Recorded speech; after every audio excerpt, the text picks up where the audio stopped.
waxaan ka mid ahay Soomaalida ku nool waqooyiga magaalada London waxaan maanta keenay Westminster oo ah meeshii looga talinayay UK oo ay deganay dawladda UK sida maxaan ku raatay Israel Prime Minister iyo kabinetku degan yahay waxaan keenay oo shucuurta inta la eeg oo Soomaali ah waa dareenka aanu ka gubanay oo ah Soomaali lagu kala qaybinayo oo la doonayo 19 qodob ee ka soo baxay magaalada Kampala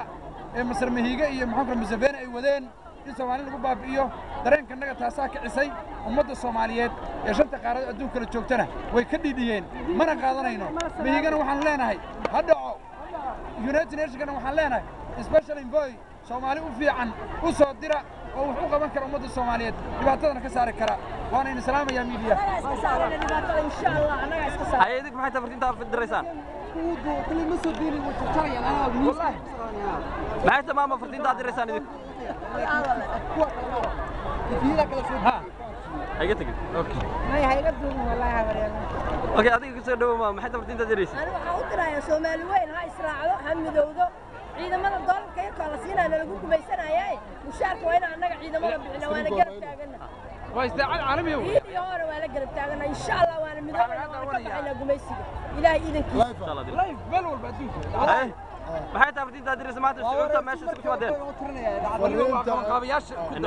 maanta fariinta aan dirayo waxa waaye waxaan aad ugu faraxsanahay ummadda Soomaaliyeed maanta muujinta ay muujiyeen unity-ga midowga ay midoobeen kuna midoobeen diidmada shirka Kampala